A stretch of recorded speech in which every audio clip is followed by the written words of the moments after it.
Hi, it's Simon again, founder of Pique Tea. So we're really excited to be here today in Hangzhou, where it's home to Dragon Well Tea or Longjing Cha. We're also here during the peak of the harvest season, which is around the Qingming festival. Actually, the best times are both before the Qingming and what is lesser known after the Qingming during the Guyu period. We're here today to try a different type of tea, a much less known but equally famous tea that's produced in Hangzhou in this Westlake region. And this is called Jiuqu Hongmei. It's a red tea that is produced in this region. It's incredibly beautiful, and we're going to brew it here today to show everyone. And so here we have a very traditional tea setup with a gaiwan, a gaiwan. And so we're going to brew this incredible tea today. First, you take the tea and you put it in your gaiwan. We're going to use all of it because when you cup tea, you typically want it to be on the strong side. Here's the water, which is at the perfect temperature. It's already been brewed for us. I'm going to pour it over the leaves. This is the wonderful thing about a tea ritual, is that, you know, all the different components, the temperature of the water, how long you steep it for, how long you wash the tea, all of this is meant to be a very meditative process. And this is exactly what the tea ritual means, is how immersed are you in the actions of what you're doing. So ideally, I wouldn't be talking, but I'd be meditating on every single step of this process. So as you see, we've just washed the tea leaves. You know, this is mostly unnecessary for extremely premium tea like we're brewing today. But in a lot of cases, people will want to just give it a little bit of a rinse. And now we're steeping it. This will be the first flush that we steep it for. We just let it sit here for a little bit. You know, depending on the temperature of the water, if it's too hot or if it's or if it's not hot enough, you can use the lid and manipulate the temperature of the water to your liking. And that's one of the nice things, is the gaiwans are very versatile like that. You can lift it up. If it's too hot, let it breathe a little bit. You can even brush the tea leaves. A lot of people like doing that to circulate the water with the leaves to enable there to be a completely even brewing and steeping process. And obviously you can put the lid on for a longer period. So this tea is very exciting because it's a red tea, known to us as a black tea. It's actually a fermented tea. So Dragon Well, being a very green tea, it has a very little amount of fermentation or oxidation.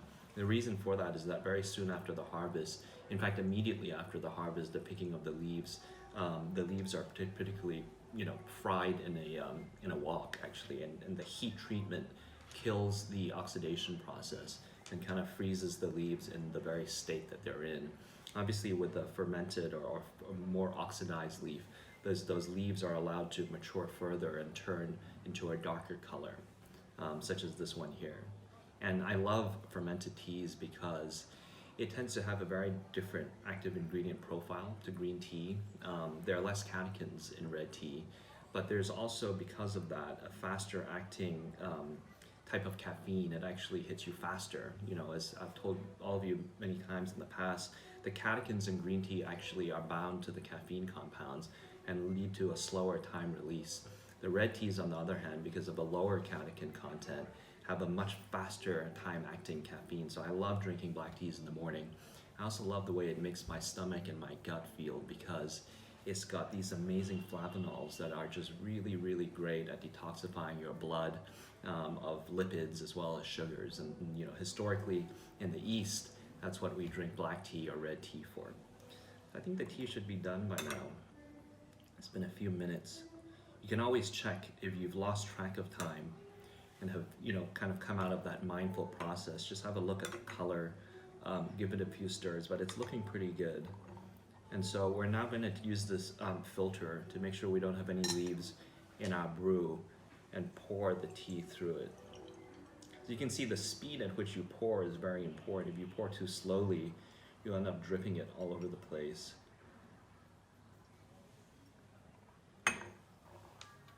Here we go. Let's give it a shot. So something that people like to do, which I didn't do here, is the first cup, the first rinse, if you will, of cleaning the tea. A lot of people will like to pour that in the cup that you're going to use to drink the tea to first warm it up, and also just to coat the sides. Maybe there's some residue of something else before that. You can coat it and rinse it. I always thought it was a little bit odd because you're technically rinsing away the dirty elements in the tea and then pouring it into the vessel that you're going to drink out of. So it's not something that I personally enjoy doing because I have a little bit of OCD, but a lot of people do. So cheers to that. Incredibly delicious. People like to slurp the tea when they're tasting it to aerate all of the components of your mouth. Much like drinking a good wine, this is an incredible taste. It's very, very rich, very round, a lot of earthy notes, but also incredibly complex. So you have earthiness, you have a lot of woodiness, but you also have some fruitiness to it and some fragrance. And this is just a beautiful example of one of the finest teas that are produced from this region and indeed in the world. Thank you for joining me today.